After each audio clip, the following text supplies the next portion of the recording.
بسم اللہ الرحمن الرحیم۔ حضرت جرجس علیہ السلام خدائے بزرگ کے مرسل نبی تھے اور دیگر انبیاء کی طرح منصوص، معصوم، افضل کائنات و عالم علم لدنی تھے۔ فلسطین کے رہنے والے تھے۔ ایک بادشاہ پر مبعوث کیے گئے تھے جو موصول میں رہتا تھا۔ اس کا نام زادانہ تھا۔ وہ ایک بت کی پرستش کرتا تھا جس کا نام افنون تھا۔ یہ بادشاہ بہت بڑا ظالم اور سرکش تھا۔ اس کی سلطنت شام تک پھیلی ہوئی تھی۔ حضرت جرجس علیہ السلام بعثت کے بعد اس بادشاہ کے پاس تشریف لے گئے اور اس سے اپنے آنے کی غرض ظاہر فرمائی اور اسے کہا کہ بادشاہ، یہ دنیا چند روزہ ہے، اس میں کوئی ہمیشہ کے لیے نہیں آتا۔ میں تجھے ہدایت کرنے کے لیے آیا ہوں اور اپنی طرف سے نہیں بلکہ خداوند عالم کی طرف سے آیا ہوں۔ سن، اللہ ایک ہے، اس کا کوئی شریک نہیں ہے۔ ہر عقل مند انسان کے لیے لازم ہے کہ اسی کے سامنے سر جھکائے اور کسی کو اپنی عبادت میں اس کا شریک نہ قرار دے۔ اے بادشاہ، میری نصیحت قبول کر اور کسی غیر کی عبادت سے توبہ کر۔ اے بادشاہ، یہ بت جو بنائے اور پوجے جاتے ہیں یہ اپنے ہاتھوں کے بنائے ہوئے ہوتے ہیں۔ ان میں کسی قسم کی کوئی طاقت نہیں ہوتی، نہ بول سکتے ہیں، نہ سن سکتے ہیں، نہ کسی مخالف سے اپنا تحفظ کر سکتے ہیں۔ یہ بت ہیں اور ہر حال میں بت بنے بیٹھے رہتے ہیں۔ ان کی پرستش چھوڑ دے۔ یہ سن کر وہ گرج کر بولا، تم کون ہو؟ کہاں سے آئے ہو؟ اس ملک میں تمہارا کیا کام ہے؟ حضرت جرجس علیہ السلام نے فرمایا کہ اے بادشاہ، میں رومی ہوں، فلسطین میں رہتا ہوں، تیری ہدایت کے لیے اللہ کی طرف سے مبعوث ہوا ہوں۔ مجھے ہدایت ہے کہ میں تجھے راہ راست پر لاؤں اور تیری اور تیرے ماننے والوں کی ہدایت کروں۔ اس نے جوں ہی یہ باتیں سنی آگ بگولا ہو گیا۔ کہنے لگا کہ خیر اسی میں ہے کہ تم اس قسم کی باتیں نہ کرو اور خاموشی سے واپس چلے جاؤ، ورنہ تمہارا حشر بگاڑ دوں گا۔ میں تمہاری ایک بات بھی ماننے کو تیار نہیں ہوں۔ حضرت جرجس علیہ السلام نے فرمایا کہ میں نیل مراحم میرے پاس جانے کا سوال ہی پیدا نہیں ہوتا۔ میں تو تیری ہدایت کے لیے آیا ہوں، اپنا فریضہ ادا کروں گا، چاہے اس سلسلے میں مجھے کتنی ہی زحمت ناگوارا کرنا پڑے۔ اس نے کہا کہ میں پھر تمہیں سمجھاتا ہوں کہ واپس چلے جاؤ اور پھر دوبارہ نہ آنا۔ حضرت جرجس علیہ السلام نے فرمایا کہ تو خدائے واحد کی وحدانیت کا اقرار کر لے، میں ابھی واپس چلا جاتا ہوں۔ اس نے کہا کہ اس کا کوئی امکان نہیں ہے۔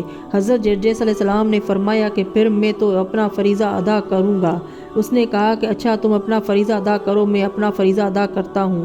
یہ کہہ کر اس نے حکم دیا کہ ان کو گرفتار کر لیا جائے۔ چنانچہ حضرت جرجس علیہ السلام گرفتار کر لیے گئے۔ پھر حکم دیا گیا کہ ان کو بھرپور اذیت پہنچائی جائے۔ اب کیا تھا؟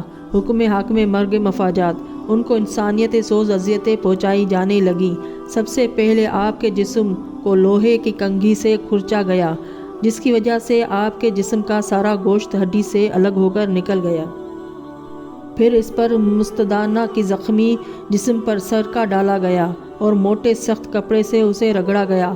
پھر لوہے کی سراخیں لال کر کے آپ کے جسم کو داغا گیا۔ اس کے بعد لوہے کی میخیں تیار کر کے آپ کے سر میں ٹھوکی گئیں، یہاں تک کہ سارا بھیجا بہہ کر باہر نکل آیا۔ پھر سیسا پگھلا کر آپ کے بدن پر ڈالا گیا اور ایک نہایت وزنی سلاخ جسے 18 آدمی اٹھاتے تھے حضرت کے جسم مبارک پر رکھ دی گئی۔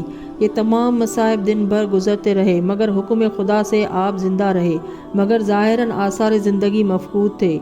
یہاں تک کہ رات ہو گئی۔ اہل زندان کا بیان ہے کہ جب سب تماشائی اپنے اپنے گھروں کو چلے گئے تو خدا نے ایک فرشتے کو حضرت جرجس علیہ السلام کے پاس بھیجا۔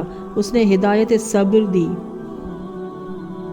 اور کہا کہ تم گھبراؤ نہیں، صبر کرتے جاؤ، خدا تمہاری مدد کرے گا اور ہر حال میں تمہیں زندہ رکھے گا اور اسی وقت تک زندہ رکھے گا جب تک مدت حیات پوری نہیں ہوتی۔ یہ کہہ کر وہ انہیں تسلی دے کر فرشتہ چلا گیا۔ جب صبح ہوئی، ظالم بادشاہ نے حضرت جرجس علیہ السلام کو قید خانے سے بلوا بھیجا اور حکم دیا کہ اسے اتنے تازیانے مارو کہ یہ مر جائے۔ چنانچہ پشت اور پیٹھ پر بے شمار تازیانے لگائے گئے۔ ایک روایت میں ہے کہ حضرت جرجس علیہ السلام جب دربار میں دوسرے دن صبح کو پیش ہوئے تو جاتے جاتے کہا کہ اے بادشاہ، خدائے وحدہ لا شریک پر ایمان لا۔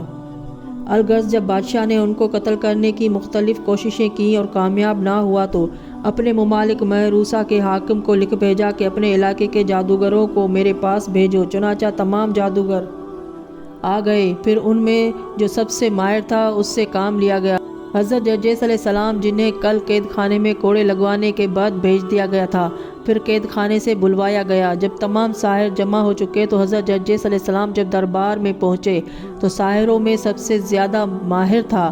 اس نے آپ پر جادو چلایا مگر حکم خدا سے آپ پر اس کا کوئی اثر نہ ہوا۔ پھر حضرت کو زہر ہلاہل پلایا گیا مگر اس سے کچھ نقصان نہ پہنچا۔ مورخین کا بیان ہے کہ جب جادوگروں کا جادو باطل ہو گیا اور زہر ہلاہل نے کچھ اثر نہ کیا تو بڑے جادوگر نے کہا کہ ان کو جو زہر دیا گیا ہے وہ اتنا سخت اور خطرناک ہے کہ اگر اسے ساری دنیا پر اتنی مقدار میں استعمال کیا جائے تو تمام دنیا اتنے زہر سے ہلاک ہو سکتی ہے، سب اندھے ہو سکتے ہیں، سب کے جوڑ بند الگ ہو سکتے ہیں۔ ان چیزوں کا حضرت جرجیس علیہ السلام پر چونکہ اثر نہیں ہے، اس لیے میں ان پر ایمان لاتا ہوں اور اقرار کرتا ہوں کہ خدا ایک ہے اور جرجیس علیہ السلام خدا کے بھیجے ہوئے نبی ہے، اور پتھر کے جتنے خدا سونے کے منبروں پر بیٹھے ہیں سب باطل ہے۔ میں نے اب تک جتنے گناہ کیے ہیں ان سب سے توبہ کرتا ہوں اور خدا جرجیس سے پناہ اور مدد مانگتا ہوں۔ یہ دیکھ کر بادشاہ نے حکم دیا کہ اس ساحر کو قتل کر دیا جائے اور جرجیس علیہ السلام کو قید خانے میں بھیج دیا جائے۔ پھر حکم دیا کہ ان کے جسم کے ٹکڑے ٹکڑے کر دیے جائیں اور ٹکڑوں کو کنویں میں ڈلوایا جائے، چنانچہ ایسا ہی کیا گیا۔ ادھر حضرت جرجیس علیہ السلام کا جسم کنویں میں ڈالا گیا، ادھر غضب الہی کو جوش آیا، سیاہ آندھی چلنے لگی، ابر سیاہ آسمان سے اٹھا، بجلیاں چمکنے لگیں، پہاڑ لرزنے لگے۔ بالآخر حضرت میکائیل علیہ السلام نے کنویں پر جا کر آواز دی، اے جرجیس علیہ السلام، اس خدا کے حکم سے اٹھ جاؤ جس نے تمہیں پیدا کیا ہے اور مستوی الخلقت بنایا ہے۔ حضرت جرجیس علیہ السلام لباس حیات سے آراستہ ہو کر کنویں سے باہر نکل آئے اور دربار میں جا پہنچے اور جا کر کہا، اے بادشاہ، مجھے خدا نے تیری ہدایت کے لیے مبعوث کیا ہے اور اب مجھے پھر بھیجا ہے کہ میں تجھے راہ راست دکھلا دوں، اور مجھ سے کہا کہ بت پرستی چھوڑ دے اور خدا وحدہ لا شریک کی عبادت کیا کر، جس نے مجھے پیدا کیا ہے اور جس نے تجھے شاہی دی ہے۔ یہ دیکھ کر سپہ سالار لشکر نے آگے بڑھ کر دربار میں کہا کہ اے جرجیس علیہ السلام، میں گواہی دیتا ہوں کہ تمہارا ہی خدا معبود برحق ہے اور دیگر خدا باطل ہے، اور میں اس کی بھی گواہی دیتا ہوں کہ تم خدا کے نبی ہو۔ تمہارا خدا جس نے تمہیں زندہ کر کے کنویں سے نکالا وہ ہر چیز پر قادر ہے۔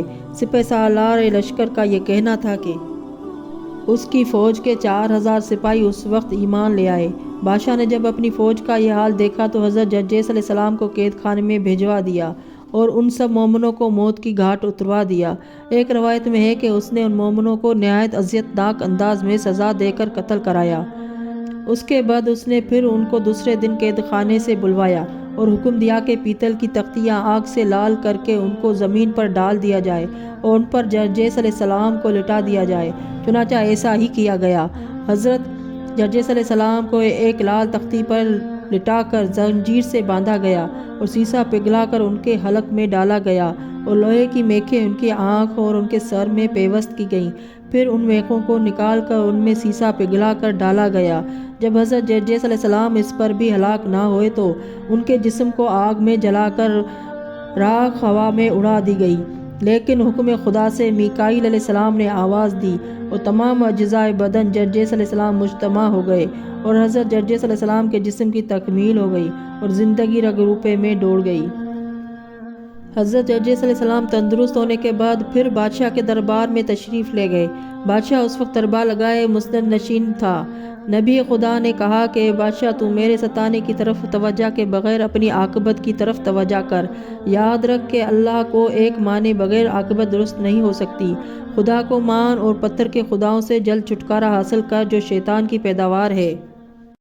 یہ سن کر بادشاہ سخت گھبرایا اور اس نے سمجھ لیا کہ جرجیس علیہ السلام میرے قابو کی شخصیت نہیں ہے۔ الغرض حضرت جرجیس علیہ السلام نے رات کو نماز کے بعد زبور کی تلاوت کی۔ ان کی آواز سن کر بادشاہ کی بیوی بے چین ہو گئی اور اس نے ان سے موقع پا کر اپنے ایمان عقیدے کا اظہار کیا۔ حضرت جرجیس علیہ السلام نے اسے باقاعدہ دعوت ایمان دی اور وہ مومن ہو گئی۔ باہمی فیصلہ یہ ہوا کہ اس کا ایمان ظاہر نہ ہونے پائے۔ مختصر یہ کہ جب صبح ہوئی بادشاہ ان کو بتوں کا سجدہ کرانے کے غرض سے ہمراہ لے کر بت خانے میں گیا۔ وہاں انہوں نے دیکھا کہ پتھر کے خدا سونے کے منبر پر جمے بیٹھے ہیں۔ وہ قریب گئے اور ایک بڑے بت کو ٹھوکر ماری اور شکستہ ہو گیا، اس کے اندر سے شیطان برآمد ہوا۔ حضرت جرجس علیہ السلام نے شیطان کی سرزنش کی اور وہ ان سے جان بچا کر بھاگ گیا۔ بت کا ٹوٹنا تھا کہ بادشاہ نے کہا کہ اے جرجس، تم نے بڑی زیادتی کی ہے۔ تم یہاں کس مقصد کے لیے آئے تھے اور تم نے یہاں میرے لاؤ لشکر کی موجودگی میں کیا کیا؟ حضرت جرجس علیہ السلام نے فرمایا کہ اے بادشاہ، میں نے اس لیے کیا کہ تجھے معلوم ہو جائے کہ ان بتوں کا وجود بے معنی ہے۔ اے بادشاہ، تو دیکھ رہا ہے کہ میری کوئی ہستی خدا کے سامنے نہیں۔ اگر یہ خدا ہوتے تو مجھے جیسے نامدار کی ضرب سے چکنا چور نہ ہو جاتے۔ یہ باتیں ہو رہی تھی کہ بادشاہ کی بیوی بول اٹھی، اے جرجس علیہ السلام، میں تمہارے خدا پر ایمان لاتی ہوں، بے شک وہی معبود ہے۔ پھر وہاں کے حاضرین کی طرف متوجہ ہو کر بولی کہ سنو، اگر تم نے جرجس علیہ السلام کی بات نہ مانی تو زمین دھس جائے گی اور تم سب فنا ہو جاؤ گے۔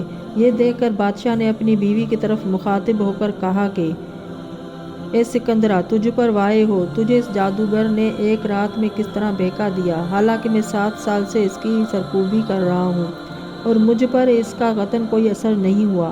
اس نے جواب دیا کہ بادشاہ، شرم کر، تو کیا کہتا ہے؟ تو اس پر کیوں غور نہیں کرتا کہ تیرے بے پناہ ظالم اور مظالم کے باوجود کس طرح تجھ پر غالب آیا ہے؟ اس کے بعد بادشاہ نے حکم دیا کہ اس عورت کو اسی خاردار آلہ اذیت پر لٹا دیا جائے جو جرجس علیہ السلام کے لیے تیار کیا گیا ہے۔ چنانچہ اسے لٹا دیا گیا۔ اس نے جرجس علیہ السلام سے کہا کہ اپنے خدا سے دعا کرو، مجھے سخت اذیت ہو رہی ہے۔ حضرت جرجس علیہ السلام نے دعا کی اور وہ عورت ہنسنے لگی۔ پوچھا گیا، کیوں ہنس پڑی؟ اس نے کہا، 2 فرشتے شاندار تاج لیے ہوئے آ گئے ہیں اور مجھے پہنا رہے ہیں۔ الغرض وہ وفات پا گئی اور حضرت جرجس علیہ السلام نے بتایا کہ تاج اسے پہنا دیا گیا ہے اور وہ فرشتوں کے ساتھ عالم بالا میں چلی گئی۔ بادشاہ کی زوجہ کی وفات پاتے ہی حضرت جرجس علیہ السلام نے بارگاہ خداوندی میں دعا کی، مالک، میری موت کا زمانہ قریب ہے، میں چاہتا ہوں کہ میری زندگی میں ان ظالموں اور متکبروں پر عذاب نازل ہو جائے۔ خدایا، یہ بھی گزارش ہے کہ جو بھی کسی بلا اور مصیبت میں کبھی مبتلا ہو اور اس قسم کے جابروں کے پھندے میں پھنس جائے اور میرے واسطے سے دعا کرے تو اس کی دعا قبول کر لینا۔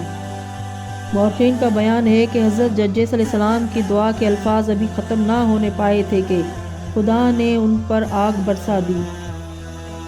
آسمان سے آگ کا برسنا تھا کہ ظالموں نے غصے میں آ کر آپ کو تباہی سے دوچار کر دیا اور وہ وقت پورے ہو جانے کی وجہ سے وفات پا گئے۔ مورخین کا بیان ہے کہ وہ تو شہید ہو گئے، مگر جو آگ برسنے کا سلسلہ شروع ہوا تھا تو عرصہ تک سلسلہ جاری رہا، یہاں تک کہ شہر کی تمام چیزیں جل کر راکھ ہو گئیں۔ عرصہ دراز تک یہ ہوتا رہا کہ زمین سے آگ اور بدبودار ہوا خارج ہوتی رہی۔ مورخین کا بیان ہے کہ حضرت جرجس علیہ السلام کی محنت اور مشقت اور عظیم قربانی کی وجہ سے بادشاہ کی بیوی اور اس کا عملہ دائرہ اسلام میں داخل ہوا تھا۔ اللہم صلی علی محمد و آل محمد۔